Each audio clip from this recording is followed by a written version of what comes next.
કોંગ્રેસ ભલે એવા મહેણા મારે કે ભારતને બદલે હવે પાકિસ્તાન વિશ્વગુરુ બની જશે, પણ જરા સત્ય પર તમે નજર નાખો તો બધી તમને ખબર પડી જાય. પાકિસ્તાન કંઈ દુનિયાનું ભલું કરવા કે વિશ્વગુરુ બનવા માટે આ શાંતિના પાઠ નથી ભણાવી રહ્યો, પણ એ તો અત્યારે પોતાનું અસ્તિત્વ ટકાવી રાખવા માટે મરણ્યું થયું છે. સાચી વાત તો એ છે કે આ યુદ્ધના લીધે પાકિસ્તાનની હાલત સાવ કફોડી થઈ ગઈ છે. પાકિસ્તાન તો આમ પણ ભિખારી જેવો જ દેશ છે, જે પહેલાંથી જ વેન્ટિલેટર પર જીવી રહ્યો હતો. હવે આ યુદ્ધને કારણે તો એનું વેન્ટિલેટર જ બંધ થઈ જાય એવી નોબત આવી ગઈ છે. અત્યારે હાલત એ છે કે પાકિસ્તાનમાં કોરોના જેવું લોકડાઉન લાગી ગયું હોય એવું વાતાવરણ છે.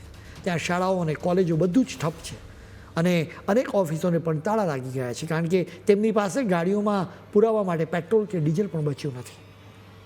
પાકિસ્તાનની આખી ઇકોનોમી અત્યારે સાવ થંભી ગઈ છે અને જો આ યુદ્ધ લાંબુ ચાલ્યું તો દેશ સાવ ડૂબી જશે. બસ આ જ કારણ છે કે પાકિસ્તાન ગમે તેમ કરીને યુદ્ધ રોકવા માટે અત્યારે આટલી બધી દોડધામ કરી રહ્યું છે.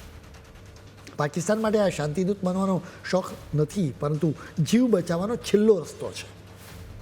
તમે ભૂલે ચૂકે એમ ન સમજતા કે ઈરાન પાકિસ્તાનના પીએમ શાહબાઝ શરીફને જરાય ગંભીરતાથી લેશે.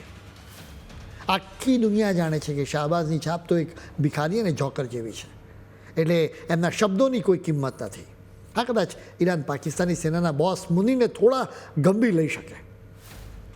પાકિસ્તાન અત્યારે જે રીતે યુદ્ધ વિરામ કરવા માટે મેદાનમાં ઉતર્યું છે એનું બીજું એક મોટું કારણ એ છે કે પાકિસ્તાનમાં મોટી સંખ્યામાં શિયા મુસ્લિમો રહે છે. તેઓ અત્યારે સરકાર પર ભારે દબાણ લાવી રહ્યા છે. આ આંતરિક દબાણ જ અને ઘરના ઝઘડાને શાંત કરવા માટે પાકિસ્તાન અત્યારે શાંતિદૂત બનવા નીકળ્યું છે. વળી ભારતના વિરોધીઓ એવો દાવો કરે છે કે જો પાકિસ્તાન ભૂલે ચૂક્યું આ યુદ્ધ રોકવામાં સફળ થશે તો આંતરરાષ્ટ્રીય સ્તરે એનું કદ વધી જશે. પણ અહીં મોટી ભૂલ થાય છે. હકીકત તો એ છે કે અમેરિકા માટે પાકિસ્તાન માત્ર ને માત્ર એક જ પૂતળી જેવું છે અને એનાથી વિશેષ એની કોઈ હેસિયત નથી. અમેરિકા કહે કે ઊભો થા તો પાકિસ્તાન ઊભું થઈ જાય અને કહે કે બેસી જા તો પાકિસ્તાન બેસી જાય. એટલે કે આ બધી દોડધામ પછી પણ પાકિસ્તાનને કોઈ પોલિટિકલી માઇલેજ મળવાની સંભાવનાઓ તો નથી જ. અત્યારે તો પાકિસ્તાનની સાથે તુર્કીએ પણ આ ખેલમાં જોડાયું છે.